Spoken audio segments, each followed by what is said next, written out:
Side ఉంటుంది వారు దీంట్లో ఏం సందేహం లేదు. అయితే చివరిగా చందర్ గారు, ఇక మొన్న జరిగినటువంటి ఏదైతే రాజతోత్సవ సభలో కేసీఆర్ గారు కాంగ్రెస్ పైన పూర్తి కాంగ్రెస్ గవర్నమెంట్ విఫలమైపోయింది, మేము ఏదైతే చేసామో వాటన్నిటిని కూడా భ్రష్టు పట్టిస్తూ ప్రజలను ఇబ్బంది పెడుతూ గోస పెడుతున్నారు, నేను చూడలేకపోతున్నారు, భవిష్యత్తులో బీఆర్ఎస్ వస్తుంది అని అన్నారు.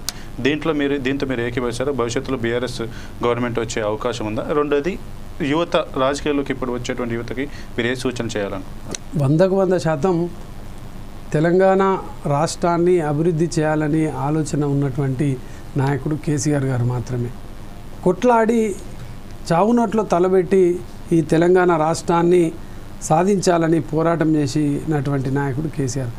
కేసీఆర్ గారికి ఉన్నంత కమిట్మెంటు ఇంకో నాయకులకు ఎవరికి కూడా ఉండదు. 100%. ఎందుకంటే తెలంగాణ రాష్ట్రాన్ని తెచ్చినటువంటి ఉద్దేశం ఈ తెలంగాణ రాష్ట్రంలో యువకులకు ఉపాధి ఉద్యోగావకాశాలు పెంపొందించడంలో కానీ, ఇక్కడ ఉన్నటువంటి వనరుల ద్వారా, ఇక్కడ ఉన్నటువంటి సంపద ద్వారా, ఇక్కడ ఉన్నటువంటి వ్యవసాయ రంగాన్ని కూడా గొప్పగా చేయడం కోసం. ఇప్పుడు ఈ 10 ఏళ్లలో మనము జీడిపి రేటు చూసినా కూడా ఇక్కడ ఉన్నటువంటి వ్యవసాయంలో జరుగుతున్నటువంటి పంటలు, అదేవిధంగా నీటికి సంబంధించినటువంటి గతంలో ఎన్ని ఎకరాలు పండేది, వాళ్ళందరికీ రైతులకు ఏ విధంగా ఉచిత కరెంటును కానీ, రైతు బంధు, రైతు బీమా పథకాలు కానీ ఇట్లా గొప్పగా ఆలోచన చేసినటువంటి నాయకుడు. ప్రభుత్వ దవాఖానాలు చేసి ప్రతి ఒక్కరికి కూడా ఉచిత వైద్యాన్ని అందించాలనేటువంటి లక్ష్యం కొద్దీ 33 మెడికల్ కళాశాలలు భారతదేశంలో ఏ రాష్ట్రంలో లేనటువంటి మెడికల్ కళాశాలలు పెట్టి ఏర్పాటు చేసిన గురుకుల పాఠశాలలు ప్రతి విద్యార్థికి ఉచిత విద్యను అందించాలనేటువంటి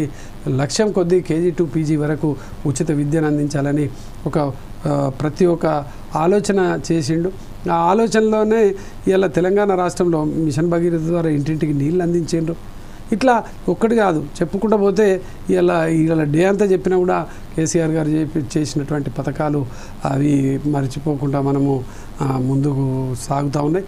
అయితే ఈ క్రమంలో ఇంకా గొప్పగా ఈ ప్రాంతంలో అంటే ఒక ప్రజాపాలనను చేస్తామని చెప్పి ఈరోజు ఏ పాలన చేస్తున్నారో వీళ్ళు చూస్తూ ఉన్నారు. కేసీఆర్ గారి పాలన చాలా గొప్పగా ఎలా ఉంది అనేది కూడా ఇలా ప్రజలు బేరీజ్ చేసుకున్నారు. అప్పుడు ఏ విధంగా ఉండే, ఇప్పుడు ఏ విధంగా.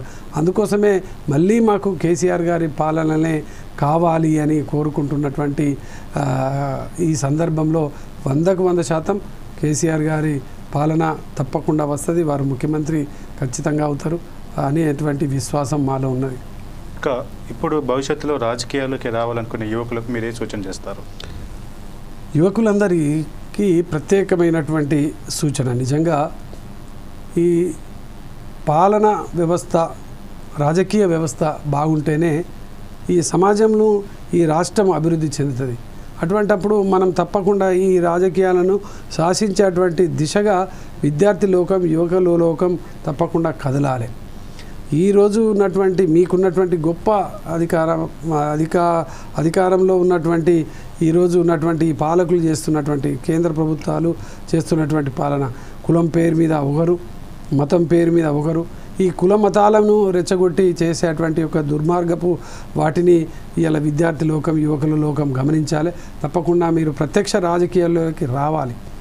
యువకులు ప్రత్యక్ష రాజకీయాల్లోకి ఎప్పుడైతే వస్తారో అప్పుడే ఈ దేశం కానీ ఈ రాష్ట్రం కానీ బాగుపడుతుంది. కాబట్టి ఆనాడు తెలంగాణ ఉద్యమంలో మీరందరూ కూడా భాగస్వాములై తెలంగాణ రాష్ట్రాన్ని సాధించుకున్నాం. ఇలా అదే కేసీఆర్ గారి నాయకత్వంలో గొప్పగా అభివృద్ధి చెందుతున్నటువంటి సందర్భంలో యువకులందరూ కూడా కేటీఆర్ లాంటి ఒక స్ఫూర్తివంతమైనటువంటి యువ నాయకుడి నాయకత్వంలో తెలంగాణ రాష్ట్రం అభివృద్ధి దిశగా ముందుకు నడుస్తున్నటువంటి క్రమంలో మీరందరూ కూడా యువకులందరూ ప్రత్యక్ష రాజకీయాలకు రావాలని నేను ఈ సందర్భంగా విజ్ఞప్తి చేస్తా ఉన్నాను.